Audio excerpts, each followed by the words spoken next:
രാഹുൽ ഗാന്ധിയുടെ ആരോപണങ്ങൾ തള്ളിക്കൊണ്ട് തന്നെയാണ് തെരഞ്ഞെടുപ്പ് കമ്മീഷൻ രംഗത്തെത്തിയിട്ടുള്ളത്. നേരത്തെയും അതുപോലെ തന്നെയായിരുന്നു. ഹരിയാനയിലെ വോട്ടർ പട്ടികയെക്കുറിച്ച് വോട്ടെടുപ്പിന് മുൻപ് കോൺഗ്രസ് പരാതി നൽകിയില്ല. ബീഹാറിലും SIR-ന് ശേഷം കരട് വോട്ടർ പട്ടികയ്ക്കെതിരെ കോൺഗ്രസ് പരാതി നൽകിയിട്ടില്ല എന്നും തെരഞ്ഞെടുപ്പ് കമ്മീഷൻ പറയും.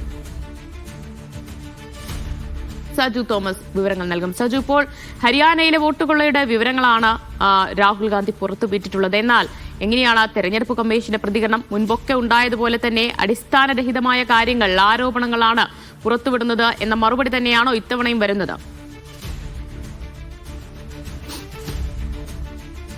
തീർച്ചയായിട്ടും അങ്ങനെ തന്നെയാണ്. നേരത്തെ ആലന്ദിലെയും മഹാദേവപുരയിലെയും രാഹുൽ ഗാന്ധി ഉന്നയിച്ച ആരോപണങ്ങളിൽ കേന്ദ്ര തെരഞ്ഞെടുപ്പ് കമ്മീഷൻ എന്ത് മറുപടിയാണോ പറഞ്ഞത്, സമാനമായി തന്നെയാണ് ഹരിയാനയിലെ വലിയ വോട്ടുകൊള്ളയുടെ തെളിവുകളടക്കം രാഹുൽ ഗാന്ധി പുറത്തുവിട്ടിട്ടും കമ്മീഷൻ പറയുന്നത് അടിസ്ഥാനരഹിതമായ ആരോപണങ്ങളാണ് രാഹുൽ ഗാന്ധി ഉന്നയിക്കുന്നത്. എന്തുകൊണ്ടാണ് ഇത്തരത്തിലുള്ള അറിവുകൾ നേരത്തെ അദ്ദേഹത്തിന് അറിയാമെങ്കിൽ എന്തുകൊണ്ട് നേരത്തെ പറഞ്ഞില്ല എന്നുള്ള ചോദ്യവും കൂടിയാണ് ഇപ്പോൾ തെരഞ്ഞെടുപ്പ് കമ്മീഷൻ ചോദിച്ചുകൊണ്ടിരിക്കുന്നത്. ഹരിയാനയിലെ വോട്ടർ പട്ടികയ്ക്കെതിരെ അല്ലെങ്കിൽ വോട്ടെടുപ്പ് സമയത്ത് തന്നെ ഇത്തരം കാര്യങ്ങളെ പറ്റി എന്തെങ്കിലും അറിവോ അല്ലെങ്കിൽ BLOമാർക്ക് കൃത്യമായിട്ട് എന്തെങ്കിലും അറിവുണ്ടായിരുന്നില്ല, അത് എന്തുകൊണ്ട് നേരത്തെ കമ്മീഷനെ ബോധ്യപ്പെടുത്തിയില്ല എന്നൊരു ചോദ്യം മാത്രമാണ് ഇപ്പോൾ കമ്മീഷന്റെ ഭാഗത്തു നിന്നുണ്ടായിരിക്കുന്നത്.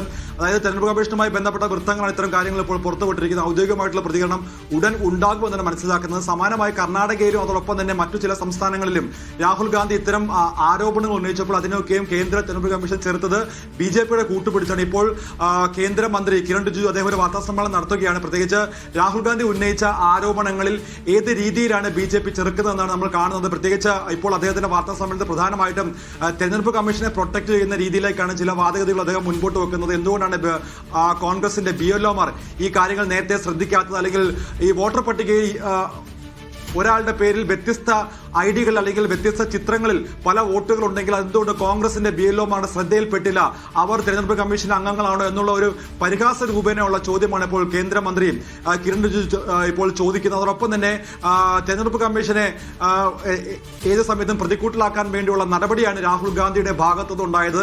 പരാജയം ഉറപ്പാക്കുന്ന ഇടങ്ങളിൽ മാത്രമാണ് രാഹുൽ ഗാന്ധിയും കോൺഗ്രസും ഇത്തരം ആരോപണങ്ങൾ മുൻപോട്ട് വെക്കുന്നത്. EVM-നെയും തെരഞ്ഞെടുപ്പ് കമ്മീഷനെയും പഴിചാരി രക്ഷപ്പെടുന്ന ഒരു ആരോപണമാണ് രാഹുൽ ഗാന്ധി ഉന്നയിച്ചിരിക്കുന്നത്. മറ്റു സംസ്ഥാനങ്ങളിലൊക്കെയും തെരഞ്ഞെടുപ്പ് ഫലങ്ങൾ അങ്ങനെയാണ് കാണിക്കുന്നത്.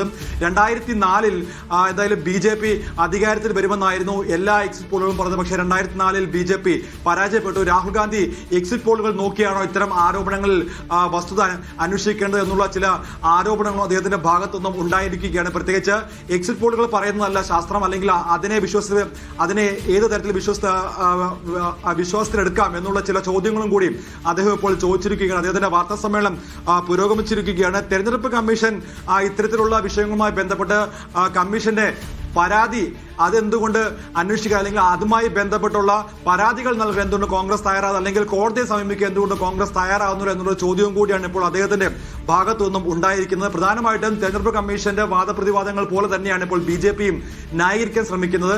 രാഹുൽ ഗാന്ധി ഉന്നയിച്ച ആരോപണങ്ങൾ അടിസ്ഥാനരഹിതമാണെന്നുള്ള വാചകം മാത്രമാണ് പറയുന്നത്. പക്ഷേ രാഹുൽ ഗാന്ധി ഉന്നയിച്ച പ്രധാനപ്പെട്ട ചില ചോദ്യങ്ങളുണ്ട്. ബ്രസീലിയൻ മോഡൽ എങ്ങനെയാണ് ഇവിടുത്തെ വോട്ടർ പട്ടികയിൽ വന്നത്, അവരുടെ ചിത്രങ്ങൾ 22 തവണ എങ്ങനെ ആവർത്തിച്ചു പോകുന്നു എന്നുള്ള പ്രധാനപ്പെട്ട ചില ചോദ്യങ്ങളുണ്ട്.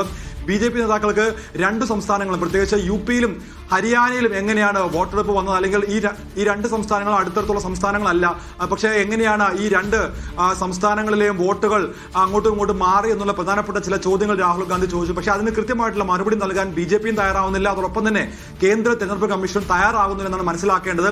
പ്രധാനമായിട്ടും രാഹുൽ ഗാന്ധി ഉന്നയിച്ച ആരോപണങ്ങൾ ഇപ്പോഴും നിലനിൽക്കുകയാണ്. പക്ഷേ അതിൽ കൃത്യമായിട്ടുള്ള മറുപടി പറയാൻ കേന്ദ്ര തെരഞ്ഞെടുപ്പ് കമ്മീഷനോ BJPക്കോ ആകുന്നില്ല. അതിൽ കൃത്യമായിട്ടുള്ള വസ്തുത ഉണ്ടെന്ന് തന്നെ അങ്ങനെ തന്നെ വേണം മനസ്സിലാക്കാൻ. പ്രത്യേകിച്ച് രാഹുൽ ഗാന്ധിയുടെ ടീം ഏകദേശം 1 വർഷത്തോളം നീണ്ടുന്ന പ്രയത്നത്തിനൊടുവിലാണ് ഇത്തരം തെളിവുകളൊക്കെയും ശേഖരിച്ച് വിവിധ സ്ഥലങ്ങളിലെ വോട്ടർമാരെ കണ്ട്, അല്ലെങ്കിൽ വോട്ടർ പട്ടികയിൽ നിന്ന് വെട്ടിമാറ്റിയ ആൾക്കാരെയൊക്കെയും കണ്ട് അവരിൽ നിന്ന് കൃത്യമായ വീഡിയോകളും വിവരങ്ങളും ശേഖരിച്ചതിന് ശേഷമാണ് ഇത്തരമൊരു വാർത്താ സമ്മേളനം നടത്തിയിരിക്കുന്നത്. പക്ഷേ അത് അംഗീകരിക്കാൻ എന്തുകൊണ്ടോ BJPയോ അല്ലെങ്കിൽ കേന്ദ്ര തെരഞ്ഞെടുപ്പ് കമ്മീഷനോ തയ്യാറാകുന്നില്ല എന്നുള്ളതാണ് വാസ്തവം. ദിവ്യ.